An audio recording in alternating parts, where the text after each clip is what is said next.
Assalamualaikum warahmatullahi wabarakatuh. Waalaikumsalam. Alhamdulillahirabbil alamin wassalatu wassalamu ala asrofil mursalin sayyidina maulana Muhammadin wa ala alihi washabihi ajmain. Amma ba'd. Hadaratil afadil sadatil masyayikh wal asatidzah wal ustadzat wa fil muqaddimah sahibul fadilah Sayyidi Syekh Profesor Quraish Shihab wa Sayyidil Kiai Haji Ahmad Bahauddin Nur Salim, para saudara Menteri Agama, para ustadz, ustazah, dan segenap yang ikut bergabung dalam acara halqah pada hari ini.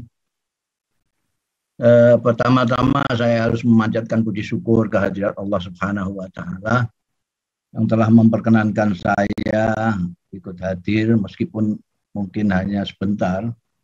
Saya bisa bergabung, saya bisa berjumpa dengan Profesor Quraish, Gus Baha, meskipun secara daring seperti ini.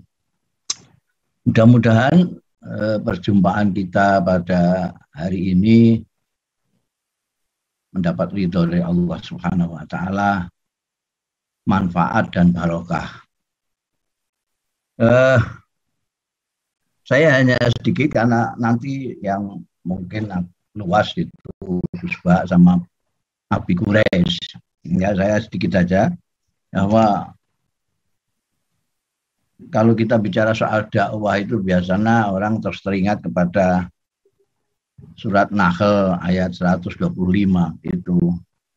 Utu tadi yang dibaca oleh mukri kita, utu ila sabili rabbika. Utu ila sabili rabbika bil hikmati wal mau'izatil hasanati wajadil umbil. Ini apa semua lah, ustadz itu, ustazah itu apa semua. Nah, di sana ada utu yang kemudian dimaknai sebagai dakwah. Kita kadang-kadang tidak membedakan antara dakwah sama amal ma'ruf nahi mungkar. Padahal kalau lihat dari bahasanya, dakwah itu mengajak. Kalau mengajak itu ada nuansa membujuk, ada kehalusan. Kalau amal itu dari bahasanya sudah perintah, nahi mungkar. Maka menarik kalau kita bawa ke surat Ali Imran itu, wal takun minkum ummat yad'una ilal khair baru wa ya'muruna bil ma'ruf wa yanhauna 'anil munkar. Itu yang pertama. Yang kedua, ila sabili rabbika. Di dalam ayat ini tidak disebutkan mutaaddinya kepada siapa, yang diundang, diajak itu siapa. Tidak ada. Makanya kalau kita baca terjemahan Quran Kemenak itu ada kurungnya, ajaklah dalam kurung manusia. Sebetulnya tidak perlu kurung itu ya, itu firman-Nya Allah itu sudah sangat sastra sekali. Jadi ud'u ila sabili rabbika itu sudah menjelaskan siapa yang diajak itu siapa. Ajaklah naik mobil, itu adalah orang yang belum naik mobil. Ajaklah naik bis, adalah orang yang belum naik bis. Ajaklah ke jalan Tuhanmu ya, yang tidak ke jalan Tuhan, itu yang diajak. Jadi, jalan sabili rabbika. Ini ada yang secara gampang-gampangan dimaknani agama gitu aja. Sabili rabbika ya adalah agama. Tidak dijelaskan juga agama itu apa gitu. Kemudian bil hikmati. Bil hikmati itu kalau kita lihat tafsir-tafsir, banyakkan al-hikmah itu dimaknai Al-Quran atau sunnah, atau yang lebih umum wahyu Allah Subhanahu wa Ta'ala. Belakangan baru al-hikmah itu dimaknai bijaksana. Sebetulnya sama saja. Al-Quran, sunnah, wahyu Allah itu ya bijaksana. Maka kalau kita mengajak fisabili rabbika, dengan Al-Quran, dengan sunnah, itu artinya dengan bijaksana.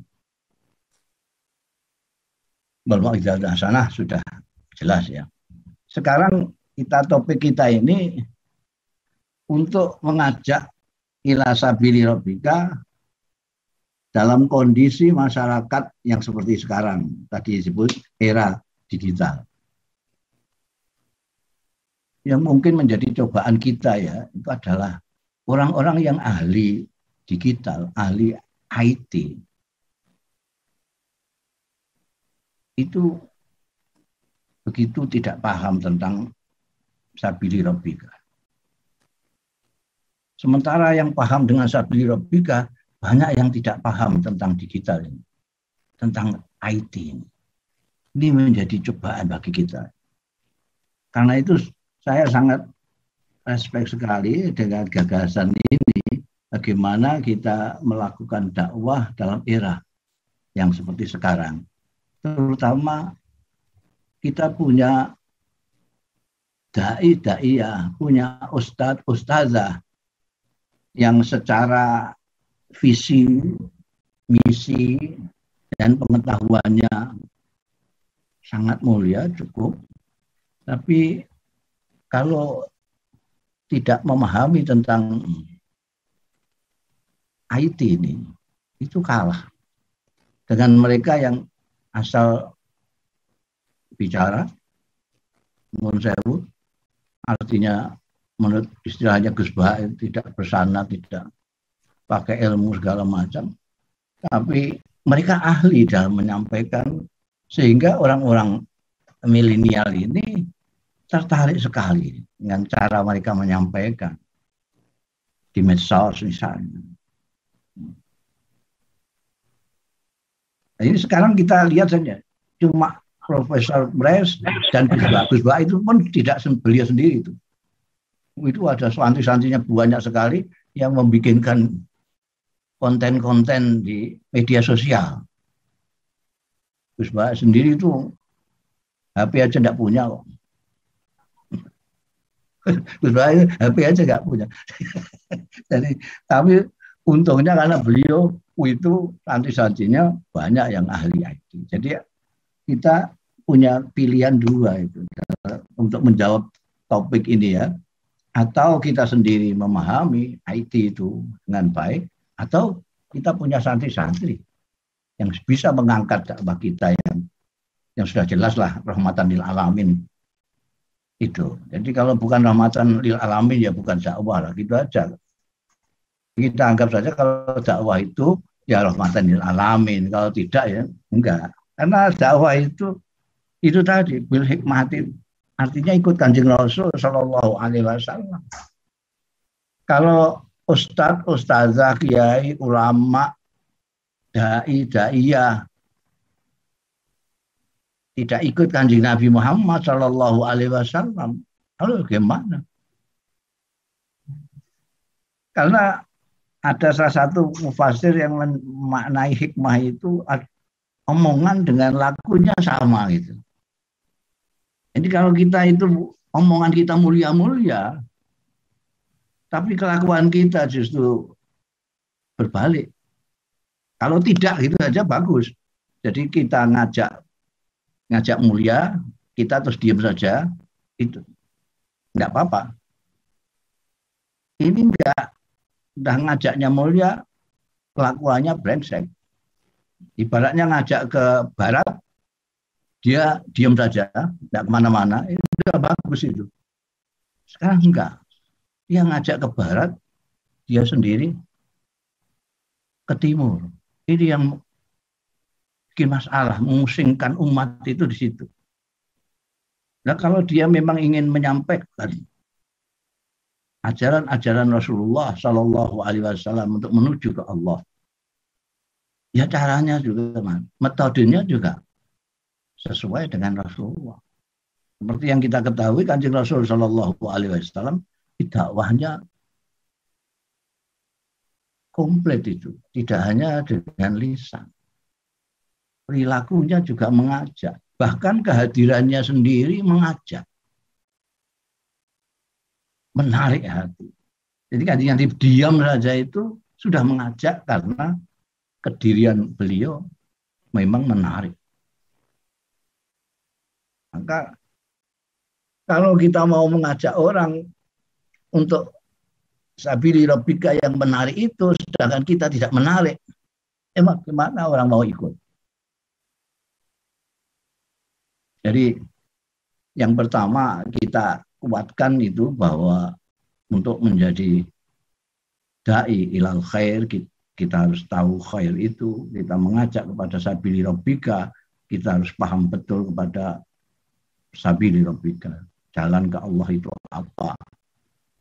Makanya saya bersyukur sekali ada program cari ustadz itu. Itu luar biasa, itu bagus sekali. Jadi apa namanya, orang tidak akan kebingungan. Apalagi di dalam cari ustadz itu riwayat dai-dai, ustadz-ustadz itu disebutkan. Nanti kita bisa memilih. Yang penting kita tidak asal comot, buka Google, lalu mendengarkan siapa saja tanpa melihat ini yang bicara siapa, apakah punya kemampuan. Saya kadang-kadang berpikir untuk mencari ustadz yang betul-betul itu, kiai yang betul-betul, ulama yang betul itu sebetulnya gampang sekali ya. Jadi ditanya saja, ustadz-ustadz itu ditanya, bikin angket. Setujukah Anda ada sertifikasi ustadz dakwah? Itu kalau jawabannya tidak, itu insya Allah itu sudah apa namanya, orang-orang yang tidak memenuhi lah. Karena kalau yang memenuhi persyaratan-persyaratan mesti setuju dia, setuju. Daripada semua orang akan menjadi apa namanya dai, menjadi ustadz, menjadi kiai, dan di masa yang seperti sekarang, era digital ini, itu masyarakat bisa pusing sekali. Apalagi orang milenial ini kan medsos itu kebanyakan untuk menghibur diri. Jadi kalau ada ustadz atau dai-ya, ustazah yang menghibur, dia suka. Jadi isinya nggak jelas, nggak apa-apa. Yang penting menghibur.